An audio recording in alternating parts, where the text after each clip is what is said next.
To make a throw plate with the splitter built into it is pretty simple. All you need to do is take out the existing plate, use it as a template, a nice piece of plywood or similar material that's about the same thickness, cut it out, and I'll show you how to make the slot and put the splitter into it. So using the existing throw plate, I'm going to go ahead and draw the outline on the wood I'm going to be using. And I'm also going to go ahead and make a quick note for future reference to where the safety catch is. It keeps the plate from bouncing out of the opening. Next, go ahead and cut out the template as close to the line as you can without crossing it.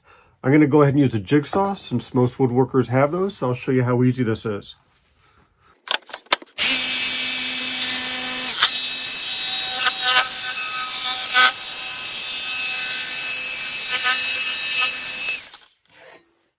The next step is to go ahead and finish getting as close to the line as you can in order to go ahead and get the final piece. You can do this with the router with the template bit, or you can go ahead and use something as simple as a desander.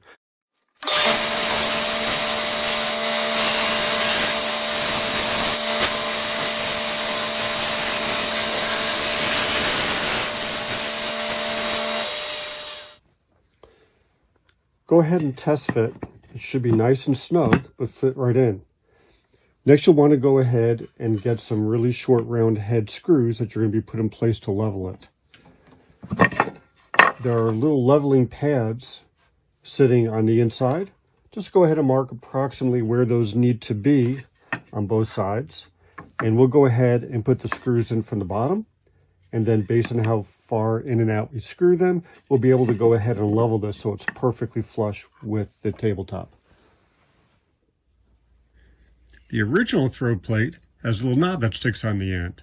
This locks the plate into the hole so that way it can't pop up in case there's any sort of a catch or problem. We need to do the same thing on ours. So what I do is I drilled a hole. I'm going to go ahead and secure and glue this nice long finishing nail into it.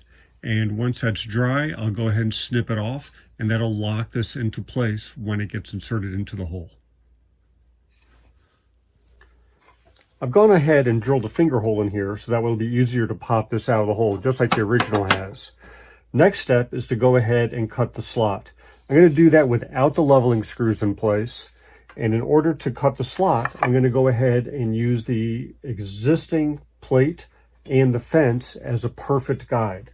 I'm going to lift this up just a little bit, the existing plate, and I'm going to slide the fence over till it just touches and then lock it in.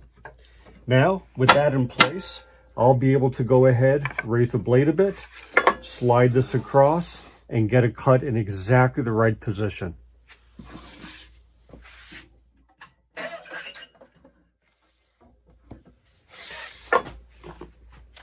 It's very important to hold this down steady.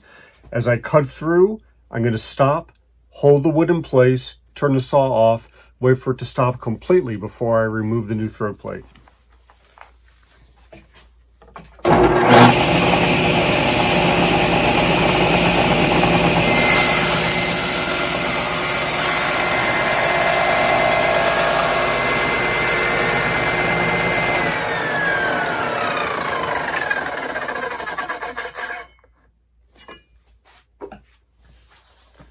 There it is. As you can see, I have a slot in exactly the right spot.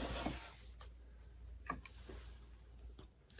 have a nice thin piece of maple here that's been cut and sanded to be exactly the same thickness as the saw kerf. I went ahead, rounded the leading edge, and I'm going to go ahead and glue that in place. This will go ahead and secure both sides of the kerf, as well as now give me a splitter.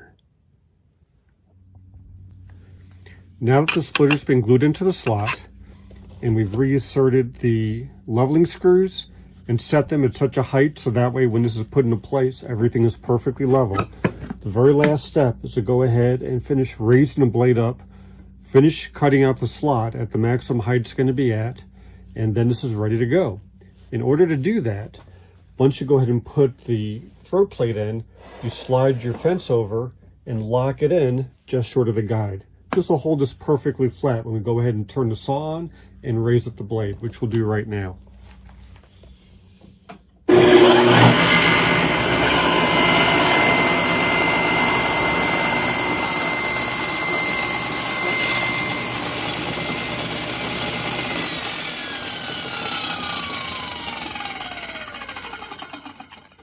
So there it is. We have a perfect zero clearance slot, which greatly reduces tear out, as well as a splitter, which greatly increases our safety. We're all set, ready to go ahead and make perfect, clean, and safe cuts. So here's a perfect example of why you need a splitter. This long walnut board, which I'm cutting, you'll notice I've got this gap here where the blade is, and it's nice and open, but as I go along the board, it closes up on itself due to internal stress in the board. So much so that it's so tight at the end that I can't even flex it at all. If this tried to close up on the blade itself, it would have been disastrous. Here I'm checking to see if my blade is perfectly parallel to my miter slot. I've got a dial indicator with a very sensitive pin at the end, which causes the dial to move with the most subtle movements. It's secured to a block of wood, which in turn is secured to a slat, which is perfectly fitting into the miter slot. As I go ahead and slide this back and forth, you'll notice that the dial doesn't move at all. That indicates that there's absolutely no variation from the front of the blade to the back of the slot, which means that I have a perfectly parallel blade alignment. Although I don't show it here in the video, it's also possible with this setup to see if your blade has a warp or not. While the indicator is touching the edge of the blade as shown, go ahead and manually rotate the blade.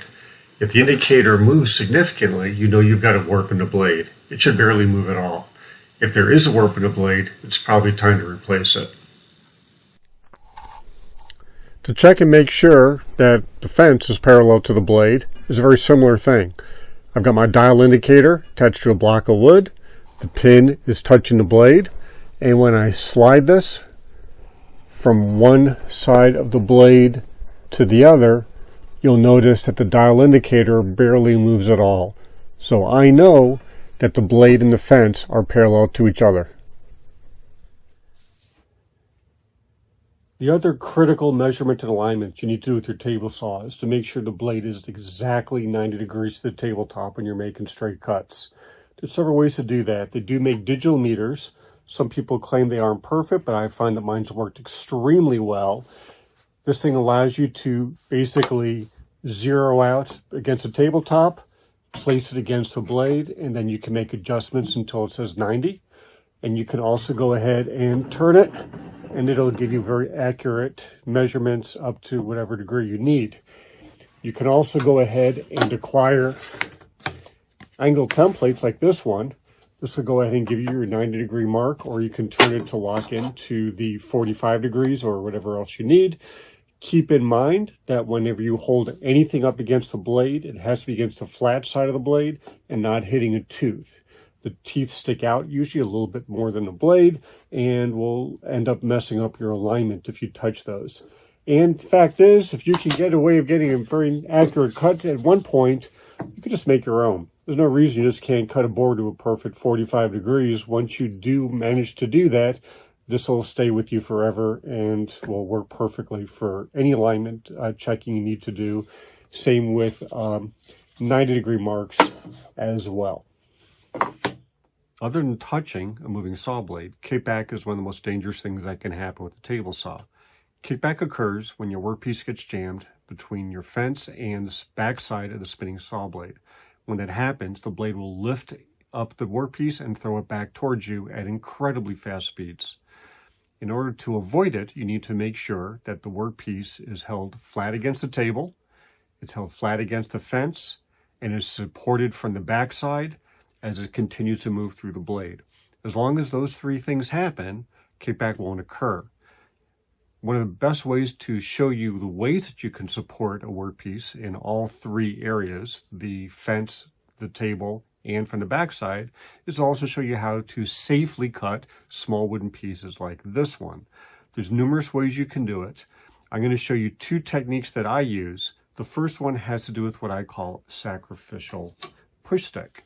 In this case, I just have a little piece of MDF, which I've taken and I've cut out a notch right here. This will go ahead and hold the workpiece in place as it slides across the blade. This accomplishes the task of pushing the workpiece down and supporting it from the back. It holds the workpiece securely, even though you're making small cuts on a small piece, because you don't really care if the saw blade also cuts through this push stick. By allowing that to happen, you know you're securely holding the piece. While you're cutting it, you can also use the stick then to hold it up against the fence. I'll show you how this all works. I've set the fence to 1/8 of an inch away from the blade. I'm going to set the height of the blade so that this way only 2 to 3 teeth are raised above the height of the workpiece. This helps to minimize kickback and gives you a fairly clean cut. I'm going to use my push stick, and when I put it down on the workpiece, it presses both down and supports it from the back securely. I'm going to take this stick, hold it up against the workpiece as it slides through the blade, ensuring that the workpiece is held firmly against the fence.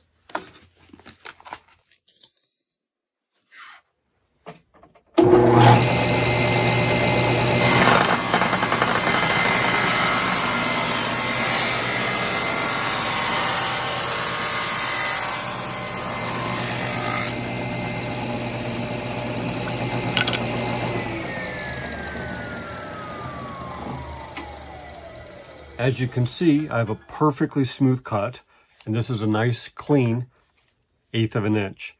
It was done safely, no risk of kickback, and I've done this numerous times for many projects where I need small parts. Another way of making very thin cuts, which is extremely safe, is to cut on the outside of the blade instead of sandwiching the cut between the blade and the fence, which can, of course, be a little bit tricky when you're dealing with extremely thin pieces, as if you're trying to cut thin pieces of veneer for a project. In order to do that, you need to line up the fence so that way it's taking just a thin strip of a cut off on the far side. To do that, it's a little bit tricky, but you're able to get repeat cuts very accurately, but with just a small amount of a setup. The first thing you need to do is mark where the cut line is on the outside. To do so, just take a nice long straight edge, place it against your blade, and then draw a line right on your table. And there is a thin line right there that I can see. Once you do that, you'll go ahead and place a stop block really close to the line with a little bit of a gap. You'll notice that I have a point on the tip of my stop block. That gives me greater accuracy. If I have a straight line, it may not be exactly in alignment and could end up with your cut being off. So it's important to round or put a point on the tip. Line it up so that way it's the distance between the tip and the line is the thickness of the cut that you want. Go ahead, clamp that to your table. And once it's clamped, you'll be ready to make your first test cut. So as I put it in place, I eyeball it, find a spot. That seems just about right. I'll tighten it. You need it very tight to make sure it doesn't swivel.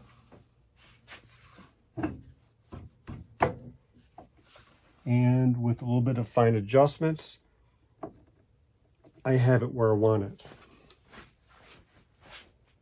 Now, I'll be able to go ahead, slide my piece right up to that point, and I know that when I slide it through, it'll take a very, very thin cut.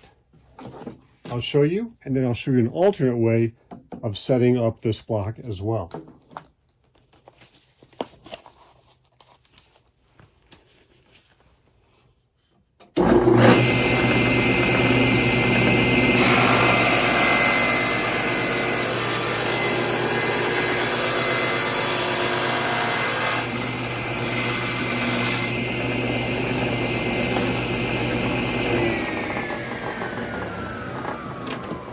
As you can see, I just now created a perfect paper thin slice out of this block. If I were to go ahead, slide the fence over and make another cut, I'd have another piece exactly the same way. This works well, it's fast, and it's easy. There are plenty of other ways though that you can go ahead and make an outside stop block. And one way is if you happen to have magnetic feather boards. I have these boards. I'll remove this and show you what I do. It's exactly the same concept, except I will just slide the board up to where the line is. It's possible to use the board by itself like this, but as indicated earlier, having that straight line can be a little bit tricky. So I modified my feather board to have this little extra extension with a rounded tip. I can place that where I want it, lock in my magnets, and mine is designed so I can even slide it back and forth and make little microscopic adjustments nice and easy. Once that's in place, I'm able to do the same thing. Slide it over to where I want it and make a cut.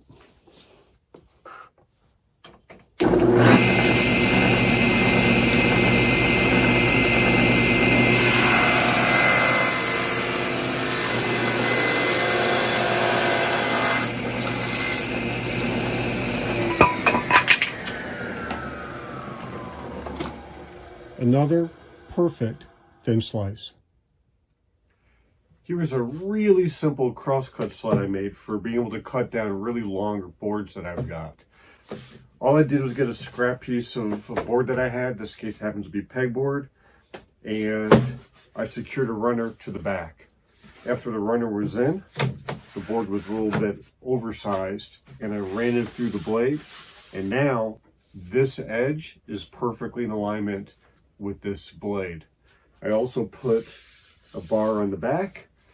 This strip of scrap I put back there is 90 degrees to the cut, so that I've got everything lined up to be able to make perfect 90-degree cuts on boards.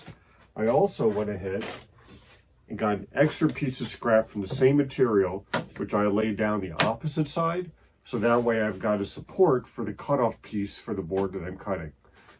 So to show you how it works, I've got this nice big hunk of walnut which I bought, which I need to cut down. Line it up on the back edge. Line up my cut line on the cut side here, and off we go.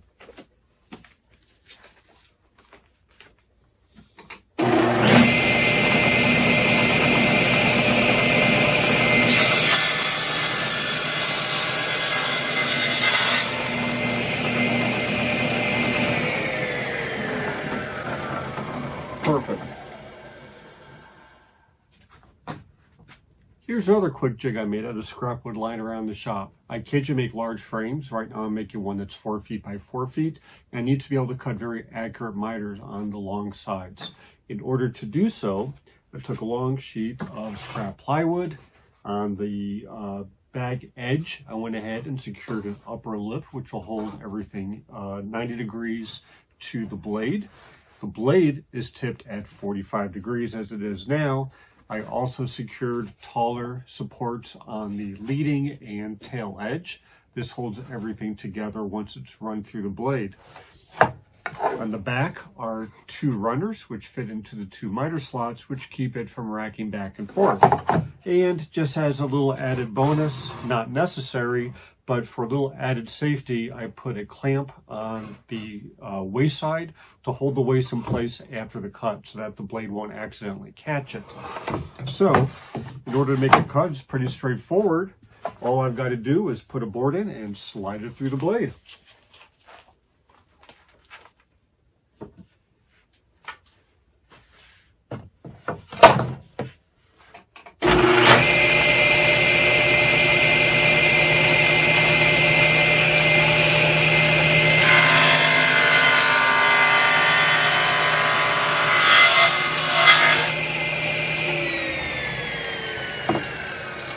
There it is, one perfect 45-degree miter cut.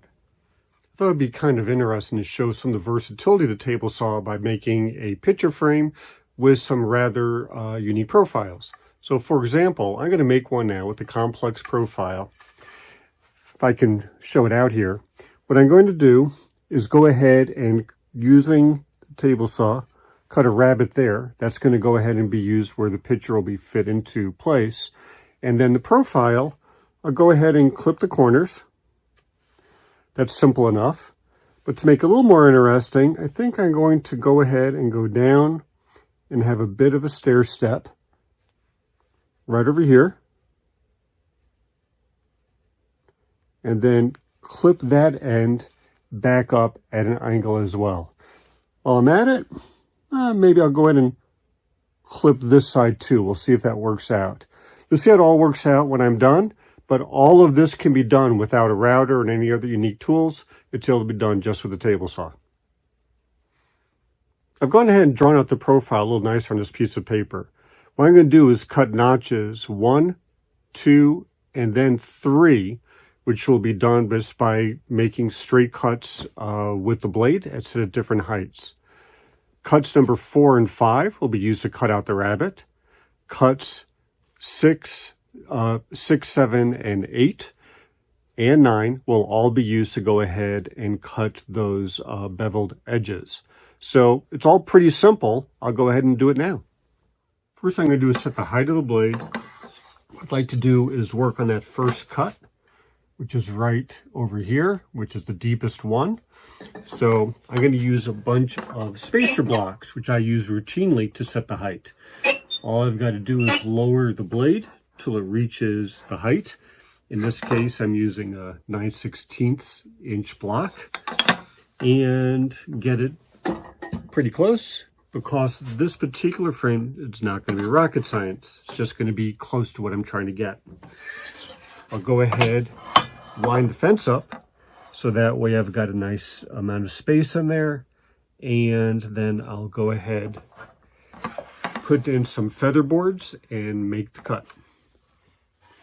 With the feather boards in place to both keep the workpiece pressed down against the table and also push up against the fence, I'm ready to go.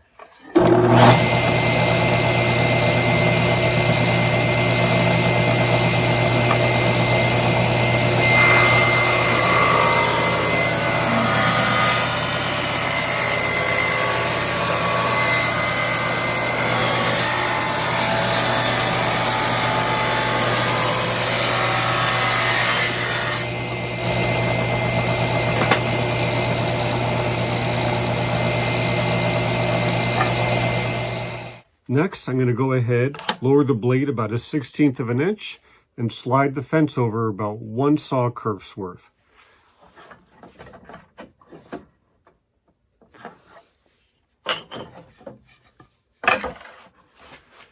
Using the piece I already cut, I just slide the fence over until it lines up with the previous cut off to one side.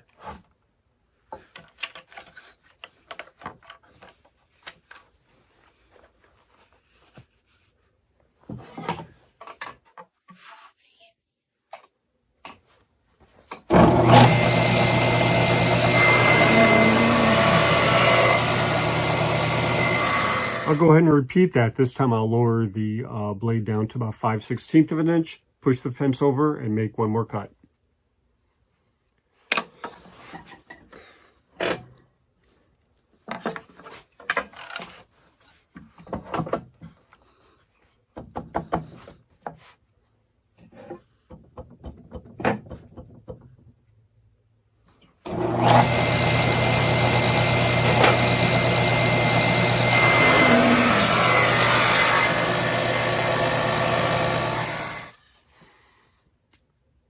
There's the stair step cut into it. I'll go ahead and start working on the next cuts to go ahead and make this rabbet. I want the dado that I cut out to be about 1/4 of an inch in and 1/4 of an inch up. I've gone ahead and set my fence so that way the outside of the blade is 1/4 of an inch away from the fence. The reason being is when I make the cut, the saw kerf has to be taken into consideration. So by measuring to the outside, I know I've got the right size. I'm actually not going to be making both of the cuts, even though they're the same dimensions, with the fence set here for safety reasons, which I'll show you in a moment. But I'm going to go ahead and make the first cut, which is I'm going to go ahead and do this way, because it's safe and easy to go ahead and set up the fence to do that. And then I'll show you how I make the second cut and release that little piece of wood off the bottom.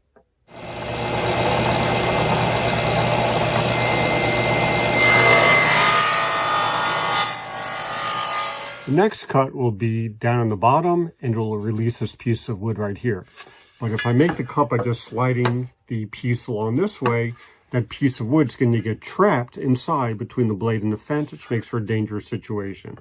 So I'm actually going to go ahead and switch this around, where I move the fence out, I switch around the wood, and I'm going to go ahead and line up the blade so that way it'll go ahead and make the cut with that loose piece of wood on the outside, and when I cut it, that piece will be able to be released and slide away from the fence instead of being jammed into it.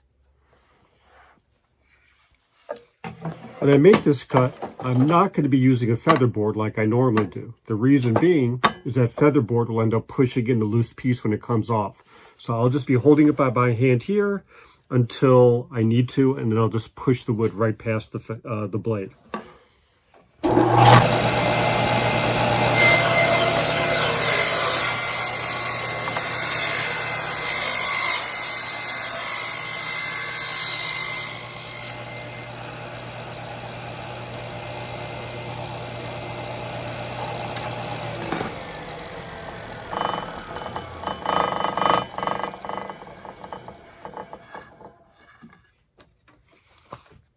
So there's my rabbit and the loose piece of wood that came off. All right, I've set the blade to 45 degrees and raised it just a little bit. Looking at the profile, you don't want to cut in too deep and cut across to the other side. I'm going to go ahead and cut these inner corners right now.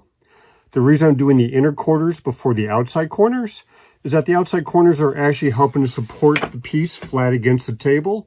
So therefore, by leaving it as wide of a profile as possible, I end up with a safer cut and have more control over the movement of the wood across the blade.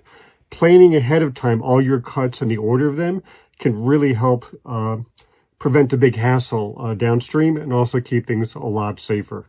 I'll go ahead and line up the fence, just eyeballing it and seeing where I need to go ahead and clip this corner.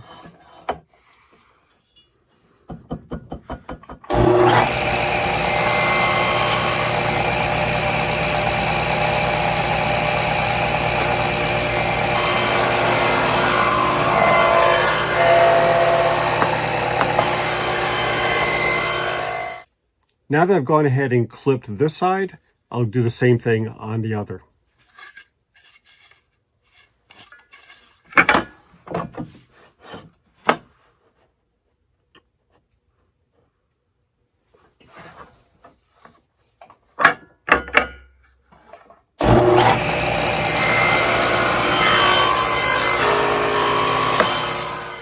Clip the outside corners. I'm actually going to go ahead and raise the blade up until it's over the top of the piece, and then I'll be able to slide the fence over and eyeball where I go ahead and like to make the bevel, and I'll make the cut on both sides.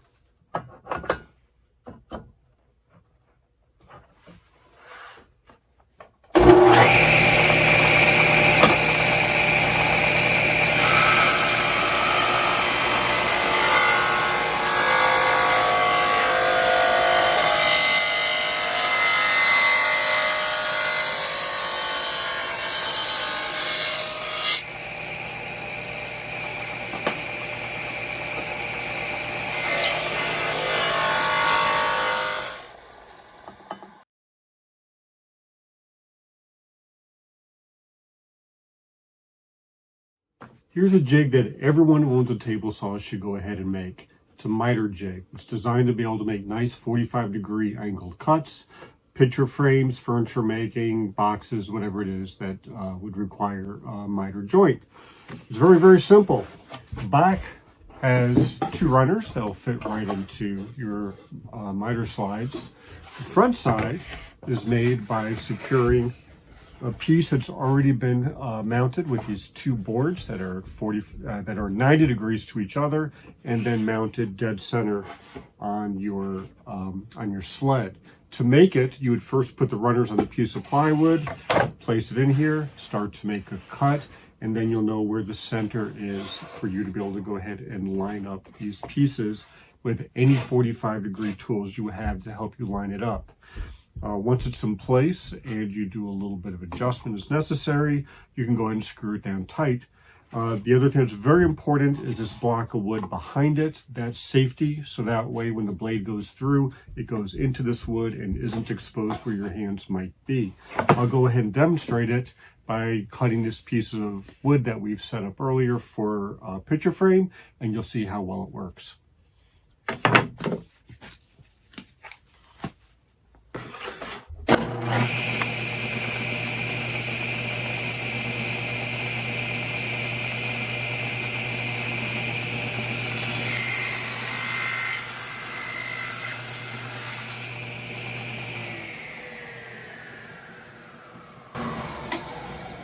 You see that I have a perfect 45-degree cut here.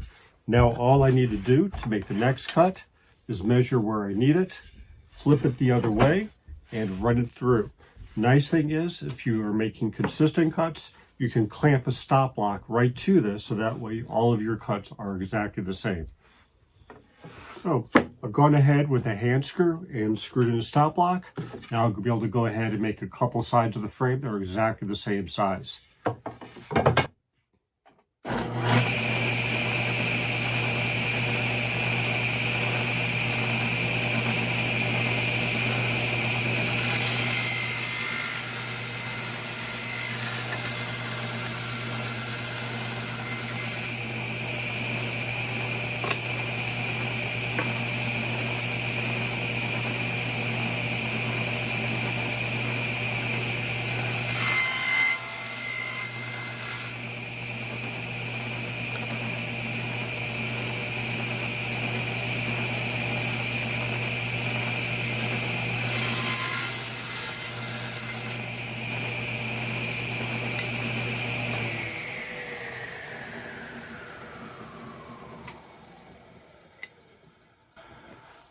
Here they are, two sides, exactly the same size, and when put together, perfect 90-degree miter. So I quickly grabbed a little bit of tape and taped the four pieces together. I just now cut with the miter sled, and you'll notice it's a beautiful fit.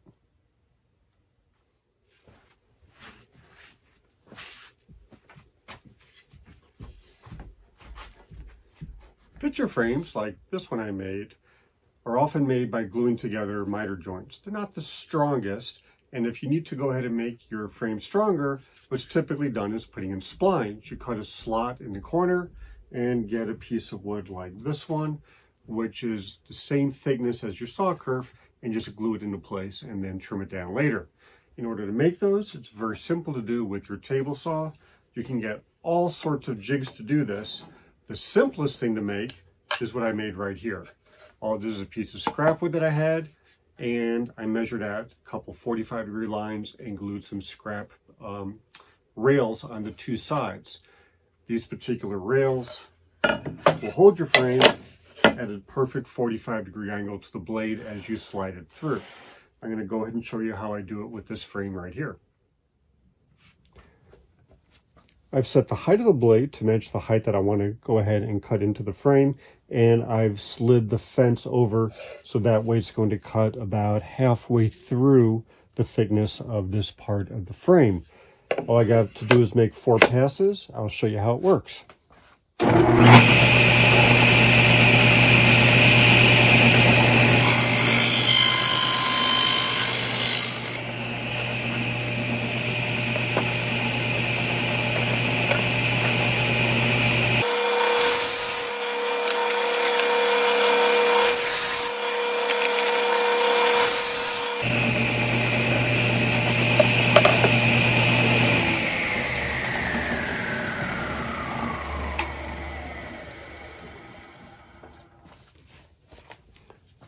If you take a look, you'll see that I've got 4 identically cut slots in the frame.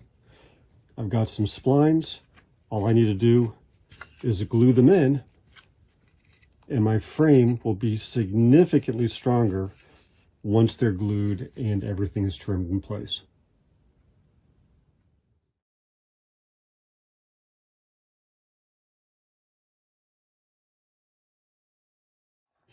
Did you know that you can cut circles out with your table saw? It's fairly simple actually. What you need is a circle cutting jig, which is really simple. All it is a board, nice and flat, in this case piece of plywood, with a runner on the back to go ahead and run through one of the miter slots. What you do is you cut the board a little bit oversized, and after you put the runner in, you run it across the blade so that way you have a nice clean cut right along where the cut line is. The other thing you do is you measure across from where the cut line is the radius of whatever circle is you want to cut. In this case, I'm going to cut one about a foot in diameter. So I have a pin which I stuck into the board, and that pin that's sitting there is about 6 inches in. I also put a handle in the back, basically something for me to grab hold onto, so it's a lot easier for me to be able to go ahead and run this back and forth. All you need to do is start cutting off the edges of whatever it is that you want to make your circle out of. In this case, another piece of plywood, and I have placed a hole pretty close to the center, and that hole is going to fit over this pin. I'll tell you what I'm going to be doing, and then I'll demonstrate it. First, I'm going to go ahead and cut this into nice 4 sides, make a square. Then I'll approximately cut off the corners to make an octagon. I'll cut off the corners again to make 16 sides, and then I'll still cut off those corners then to go ahead and make 32 sides. Once I'm done, I'm going to go ahead, slide this up to the blade at the right spot, lock this sled in place so it doesn't move, and I will spin this board through the blade in order to get the final smooth cut of the circle. Let me go ahead and show you.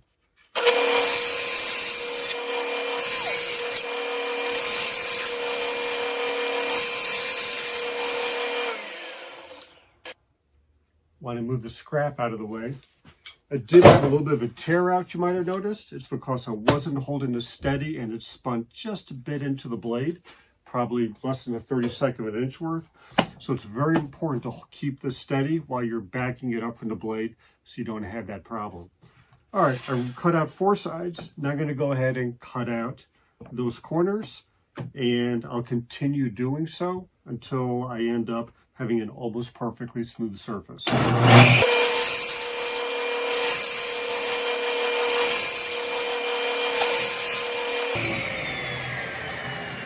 Okay, I now have an octagon.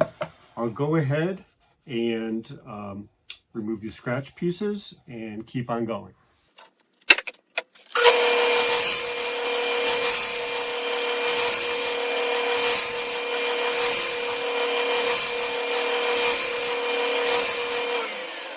All right, that gives me 16 sides. Now I do it again.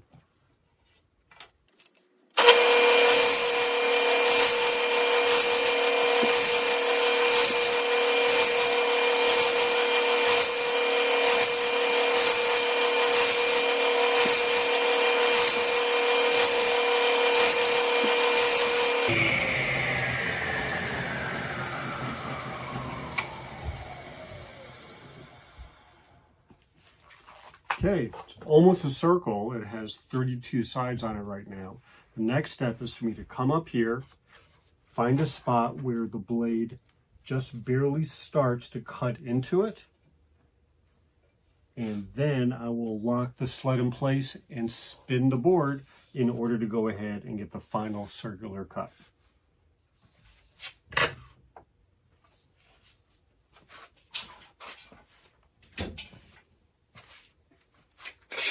All I'm doing is clamping a stop lock so that way the sled can't slide forward anymore.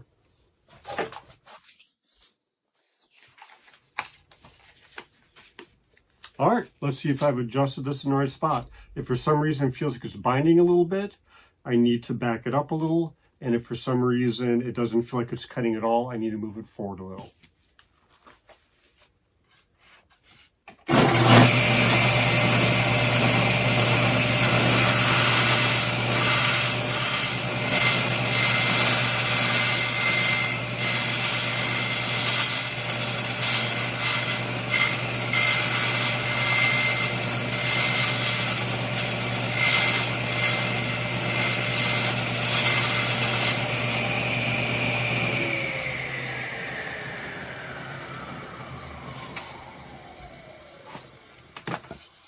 That's it.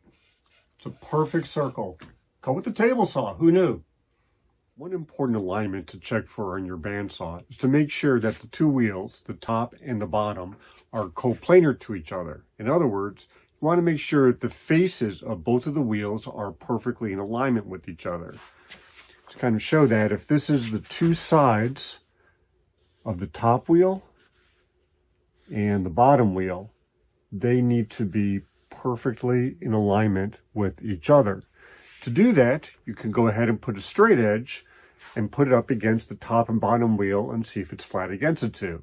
But sometimes that's not easy to do, especially in an example like mine, where I can't get around the top and also the fence. I need to kind of work around all of this. So to go ahead and check and see if they're in alignment, since the straight edge won't be able to go flush up against it, I put extensions on the straight edge. In this case, I went ahead and on a straight edge, I clamped on a board on the top and on the bottom. And I put little notches in there, and these notches will fit around the hubs that are in the center of the wheel. Now, all I need to do is place this up against the two wheels, and I'll be able to see when I'm against the bottom wheel is if the top wheel is perfectly in alignment with the bottom. I'll go ahead and move the camera to get a closer look. Since the bottom wheel is stationary and doesn't tend to have much in the way of adjustments on it on most bandsaws, I'll go ahead and line up this board on the top and bottom first, making sure that it's flush against the wheel.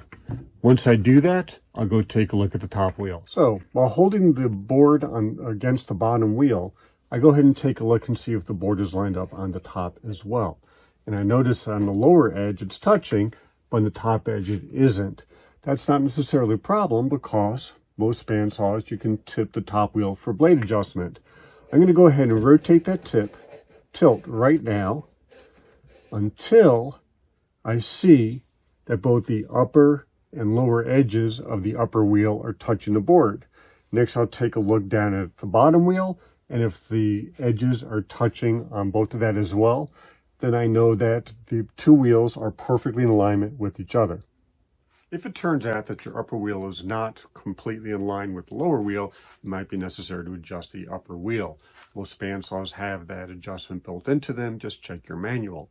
If that adjustment is not available, you may have to take the wheel off and add a shim to the upper wheel shaft if that's where the problem is, or push the lower one out by making adjustments there. Either way, if they're out of alignment, it can cause you to have a bit of a twist and rack to your blade, so you definitely want to do something to get them back in line. One way that vibration can end up getting introduced into your bandsaw is by a buildup of dust, especially on the lower wheel.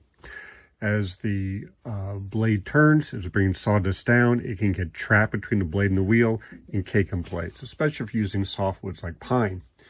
My particular saw has a bristle brush on it that rubs against the blade. You want to make sure that if one is already attached, that it's on there nice and tight and pressing pretty hard against your wheel. If you don't have one, you can actually go ahead and get a wire bristle brush and find a way to clamp it in place, and that helps quite a bit. The other thing that you need to do occasionally is check and see whether there's a buildup or not, and if so, you can actually sand it off with some coarse grit sandpaper, rubbing it in place. It also ends up kind of cleaning up the tire a little bit and giving you a nice smooth surface. If you're able to run your bandsaw with the door open, go ahead and remove the blade and you can go ahead and run the lower, turn it on without a blade in place, and it's really easy to go ahead and sand that smooth. If there's a safety attachment on your bandsaw, like I have on mine, I just go ahead and I rotate the blade by hand as I'm continuing to sand and clean it up. Same thing is done with the upper blade as well to make sure it stays clean also. Never, ever try to do this with the blade in place and turning the power on. It's extremely dangerous, and you want to make sure that you keep all of your fingers. Vibration can also be caused by your wheels being out of balance. In order to check for that, it's pretty simple. For the top wheel, just go ahead and remove the blade, give it a small spin, and when it stops, you'll go ahead and mark the bottom of the wheel. When you do that, you'll know pretty much what seemed to be the heaviest part of the wheel, and then you'll spin it again. Do it 3-4 times and see whether you're consistently marking the same spot of the wheel or not. If you are, that means that that's the heavy part of the wheel, and you'll want to go ahead and add some sort of weight to the opposite side. So after giving this one a few spins, I've noticed that it's pretty well imbalanced already. The marks have not all been in the same spot. The manufacturer actually balanced this wheel in advance. You can see that right here where they have a couple of marks on there. Balancing the bottom wheel is basically the same thing, but you actually need to remove the belt from the motor. If it's a direct drive, that's kind of tricky to do. You actually have to take the wheel off and spin it on a dowel or something. If it's run with the belt, just take off the belt, give it a spin, and make the same marks.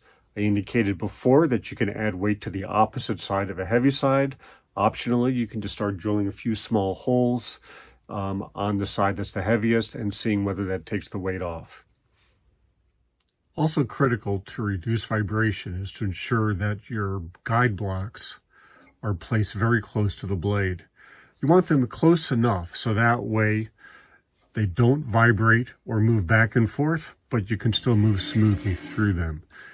Depending on the kind of system you have, if you have ball bearings, you can put them up tight. Cool blocks you press in tight. I've got ceramic blocks, so I just leave a hair's width of space between the guide and the blade. Whatever it is, just make sure you don't have large gaps between your blocks and your blade. Vibration on smooth cuts can also be caused if there's a kink or a bend or twist in your blade. In order to see if you have one, you can use a dial indicator, as I've shown up here. And what you do is you set the indicator so it's touching the back side of the blade away from the teeth. When you slowly rotate the blade, you'll notice the indicator barely moves at all.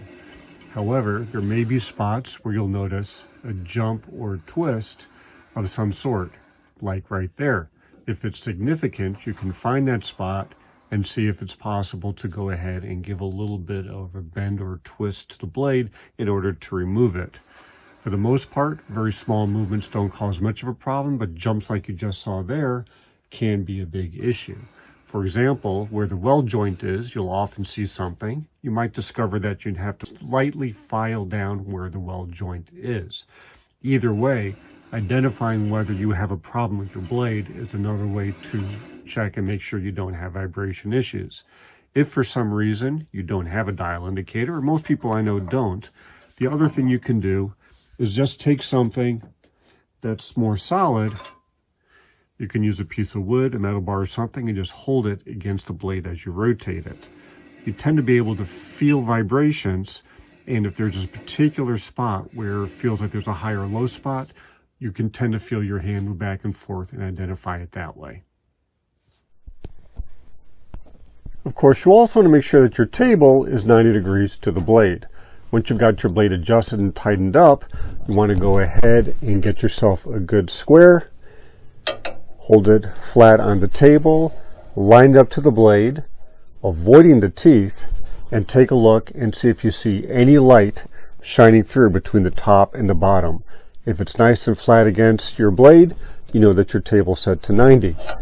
Alternatively, if you've got yourself a good digital meter as well, you can zero it on the table and then go ahead, put it on the flat side of your blade and checking to see if that says 90 as well. Placing a new blade onto your bandsaw, You need to tension it first before you set the tilt of your top wheel. The top wheel tilt allows you to position this blade either toward the front, back, or middle of the tire.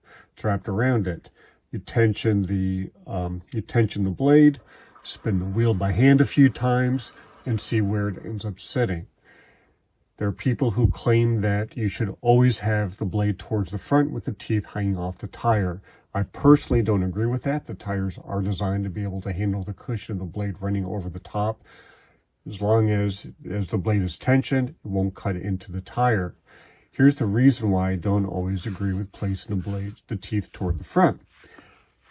The top of the tire tends to have an arch, which I'm over-exaggerating here. If you place a straight blade over it and you move it toward the front, the blade will tend to have a bend to it.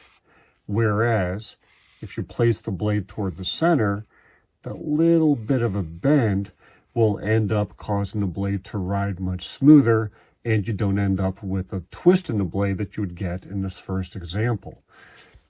If I have a very, very wide blade, like an inch or inch and a quarter, I'll go ahead and tend to move it so that way the teeth are more toward the front. But on a small blade like you see here, it's toward the back. What I like to do is have the blade pretty much centered on the wheel with the teeth a little bit forward. If you're getting good, clean, smooth cuts, placing it elsewhere on your bandsaw, that's fine. There's no reason to make any changes. But for me, this has worked rather well, and I find that I end up with good, smooth cuts this way. All blades on a bandsaw have something what's known as drift. The blades tend to cut a little bit more to the left or the right. Extremely good, sharp blades may not show any drift at all. Other ones may have severe drift. In other words, when you push a piece of wood through the blade, it may try to push the wood a little bit to the left or a little bit to the right. When you're cutting freehand, that's not really an issue. However, when you're using a fence, it can be a big problem because as you're pushing through, because the blade's trying to push one way or the other, it may try pushing a little bit more into the fence or away, and you end up having unsmooth cuts and putting added stress on your blade itself. In order to resolve that, you can take the fence and adjust it a little bit in or out, depending on whether the drift is leaning a little bit to the left or to the right. In other words, you want to see if the blade is trying to push to one side or the other. If you were to be cutting into a piece, you would end up with a kerf like that being cut into a piece of wood. If the blade is pushing one way or the other, you'll notice that the blade might be sitting more to one side of the cut or the other, and if so, you know to go ahead and tilt your fence to the left or the right accordingly. Let me go ahead and show you what I'm talking about. Using a piece of plywood, I'm going to go ahead and cut just part way into the board. I use plywood because there's no internal stresses in plywood, like there may be in other wood, which would cause the gap to change because of the movement of the wood. Plywood doesn't do that. What I'll do is lock my fence in place and then just make a cut part way in, and we'll see what it looks like.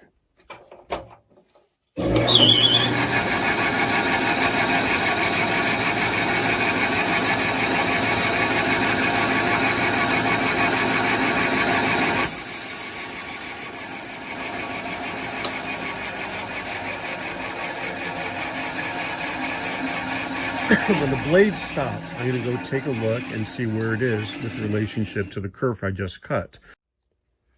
All right, I went ahead and marked the scratch piece, and you'll notice that on the right side, there's a bit of a gap between the kerf and the blade. But when I look to the left, the blade is actually touching the left side of the kerf. That means that the blade is drifting off to the left, which means that I need to take the fence and move it so that way it's tipped a little bit more to the left, and that'll compensate for this.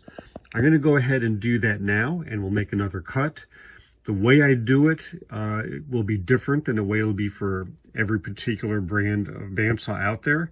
Take a look at your instructions that came with it and see how you go ahead and adjust your fence accordingly. They all have a way of doing it in order to account for this drift. All right, I've gone ahead and taken the fence and twisted it a little bit over to the left. I've slid it over so that way I'm ready to make a new cut. Let's see how this one looks.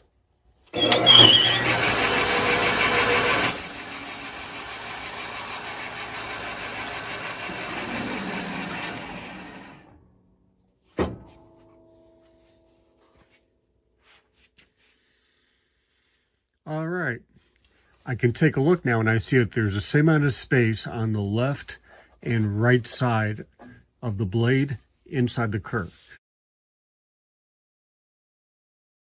There are a lot of really clever circle cutting jigs that you can get for your bandsaw. However, you don't need anything big, expensive, or complex. All you need is a scrap of wood and a screw. I placed the screw about 5 inches over from the edge of the board. That's to give me a 10-inch wide circle. I've also drawn a line perpendicular to the screw, so that way I know where to line it up against the blade. I'll go ahead and place that line right up against where the teeth of the blade are, and I'm going to go ahead and clamp the board in place. Once the board is clamped in, I'll be able to go ahead and start cutting my circle. I'm just demonstrating with this thin sheet of plywood. You can cut circles as thick as you would like. I've gone ahead and put a hole through there. The hole does not need to go all the way through. It just needs to be able to be exposed from the bottom. I'm going to line that hole up with the screw and press it into place. I've already pre-cut the board, so that way I have the distance between where the hole is and the blade the same as what it was on the board. However, you don't have to do that. You could turn your saw on, slide the board into place, and then hook it onto the hole. Let me go ahead and show you how it works.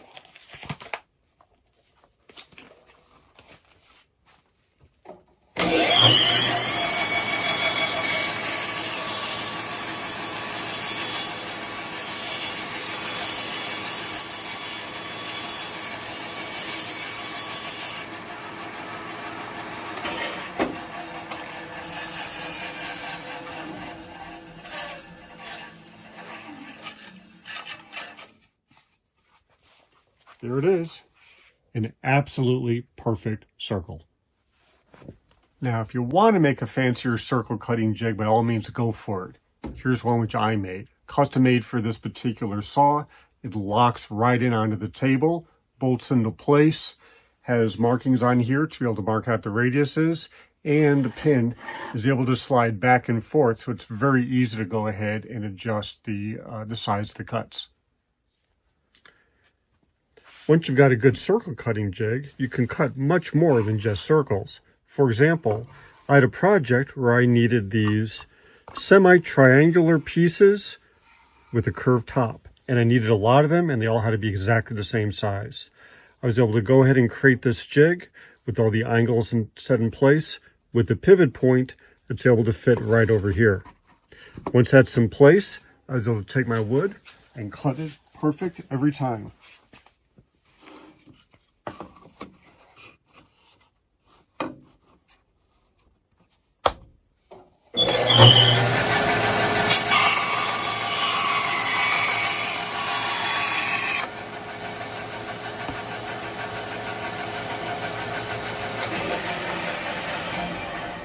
There it is.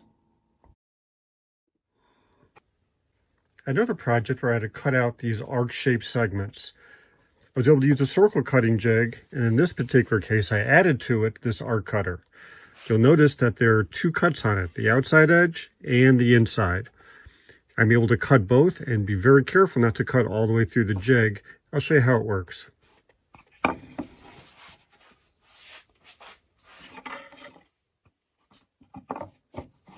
Go ahead and place it on the pivot point. Line it up with the blade. Lock it in and make your first cut.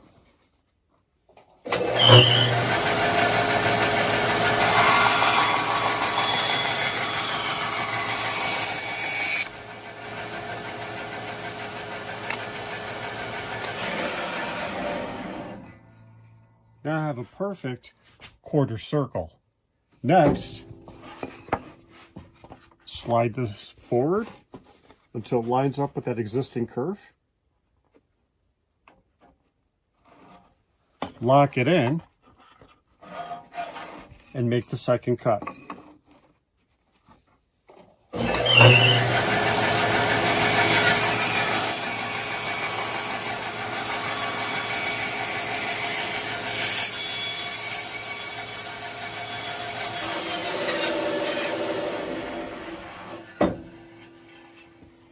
There it is. A perfect quarter circle arc ready to be used for a project. Here's another example of what you can do with a good circle cutting jig. In this case, I added another jig on top of it designed to go ahead and make convex cuts out of thick-sided wood boxes. All it does is swing on the pivot point, and this square of wood that's on top latches into the square in the bottom of the box. When I go ahead and make the cut, you'll see what it does on the sides of the box itself.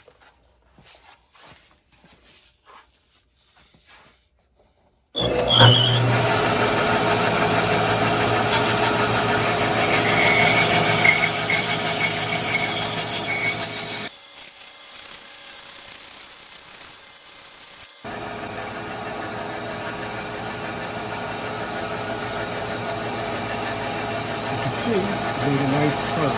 Let's go ahead and get the other 4 sides done.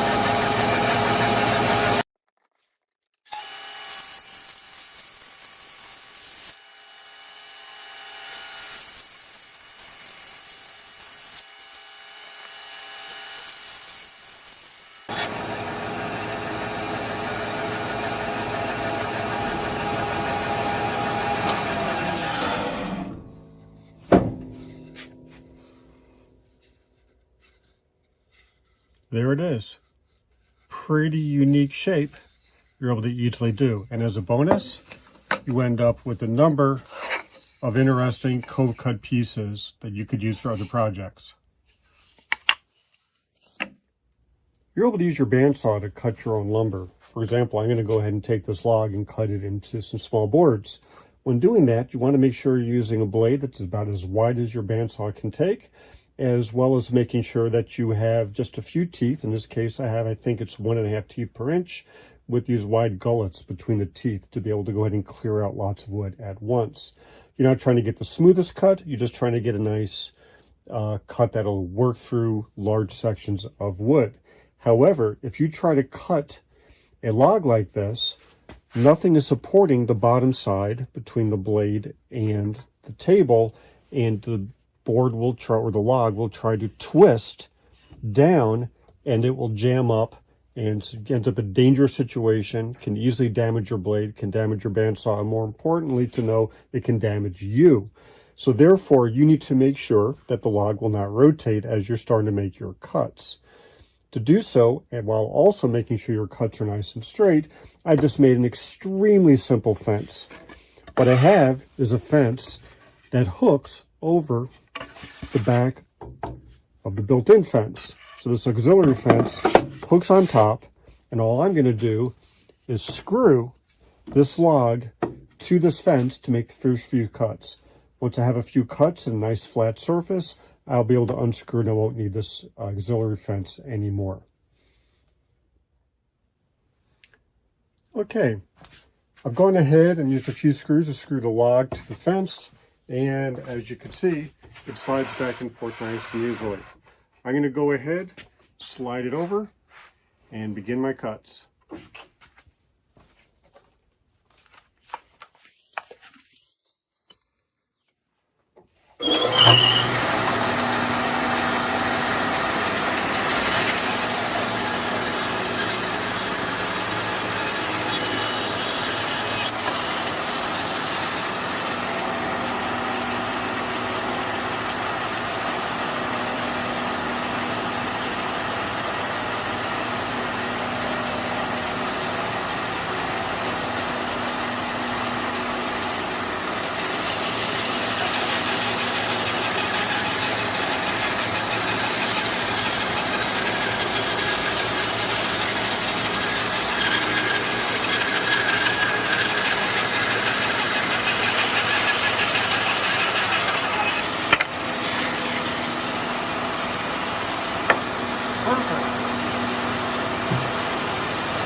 Now that I've gone ahead and cut through about half the board, I'm going to go ahead and unscrew it. It's really important to get this unscrewed before you end up reaching where the screws are when you make the cuts. And I'll make a few other cuts taking advantage of the flat side of the log.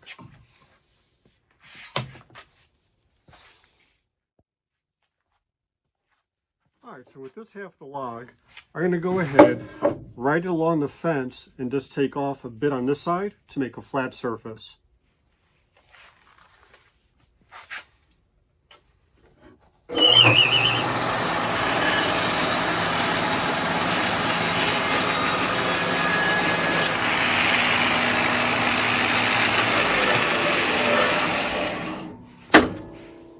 Now that I have the flat surface, I'm able to use that to ride along the bottom of the table, and I can use my fence.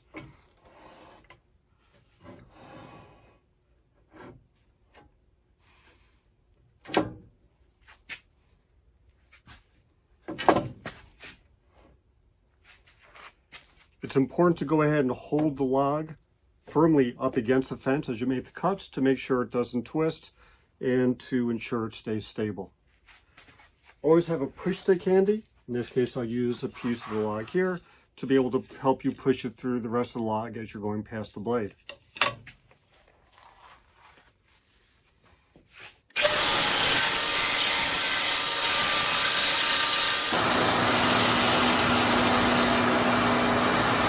Well, there it is. I'm going to go ahead and leave this piece nice and thick so I can use it for some other projects. And I've got these other boards which I cut at 1 inch. So I'm all set. Some beautiful wood out of a log that I just happened to find along the side of the road. With a thin blade and a bandsaw, it's possible to make jigsaw style cuts. Let me show you how I make a puzzle out of this block of cherry using that technique.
This fun puzzle can only be put together one way and in the right order.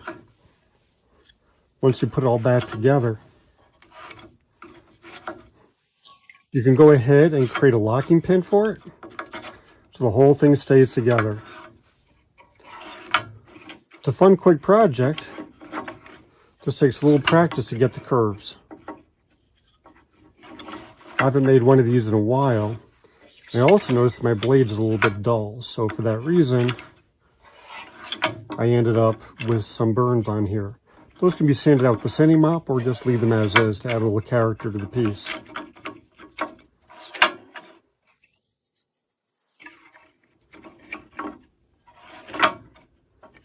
There it is, not going anywhere. And if you put a locking pin right there, it holds the whole thing together. I'm going to go ahead and put a 1/4 inch hole right here where the first piece comes out, and then I'll be able to put a little dowel in there to use as a locking pin.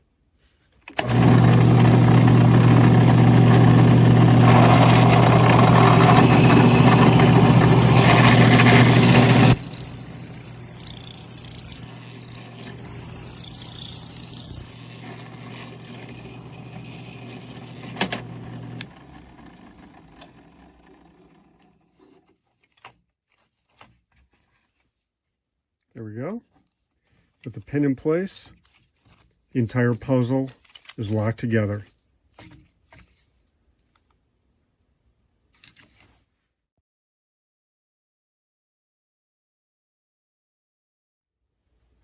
Here's a nice trick you can do with the bandsaw. Sandwich a couple of contrasting pieces of wood together and hold them together. You can either run tape along the hole outside, or in this case I use double-sided tape. Make a couple of cuts and you'll see how everything fits back together.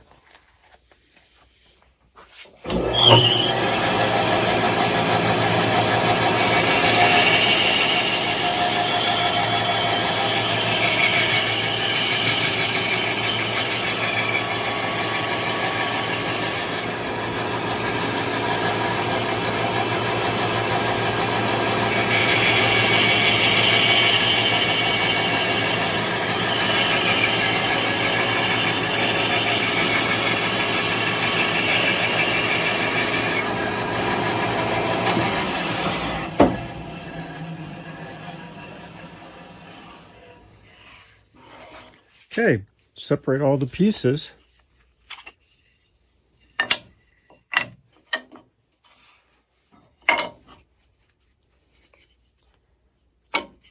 Remove the extra tape.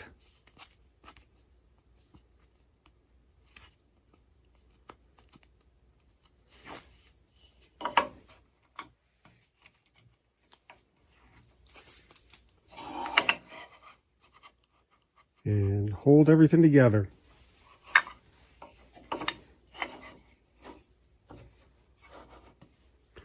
If you don't make the curves too tight, everything fits together perfectly. If you want to glue these up like this, I recommend using epoxy glue, maybe some with a little bit of black dye in it to create some contrast, to fill in any of the gaps that might be there from the saw curve, and you've got yourself an interesting matching set of patterns here. Did you know it's possible to cut a cone out of a piece of wood using your bandsaw? You can do so if you have a very thin blade. In this case, I have an 1/8 of an inch blade mounted in my saw. I've also tipped the table to 45 degrees. You can tip it to any angle you want based on the shape cone you'd like. To cut it, you slide your wood into the blade till it's about halfway through, then rotate using the very tip as a pivot point up on the top. I'll go ahead and show you what I do.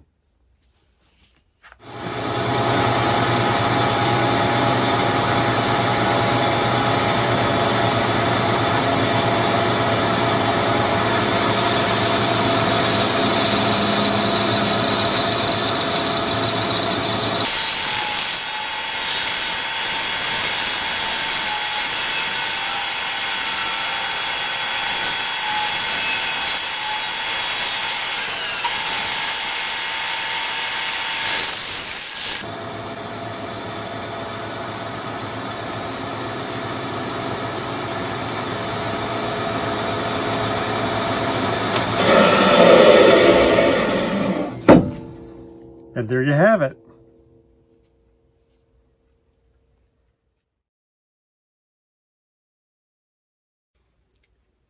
My wife was creating some artwork that required sticks like this one to be split down the middle, so that way she had a nice flat side that she'd be able to secure onto the piece of art that she was making.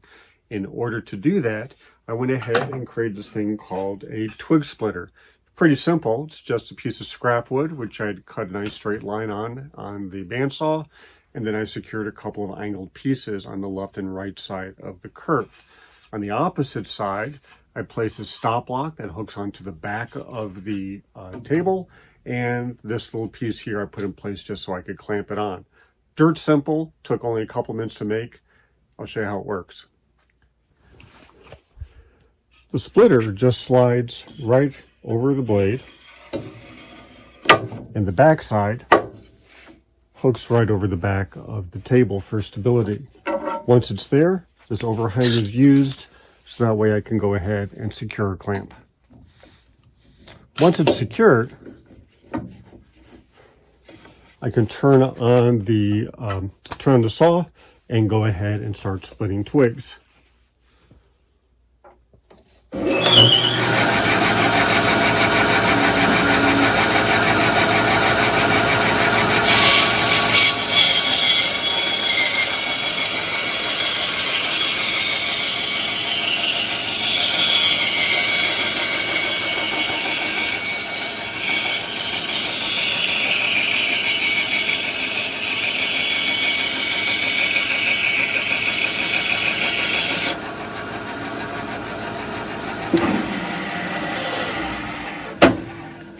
And there it is, completely split in two.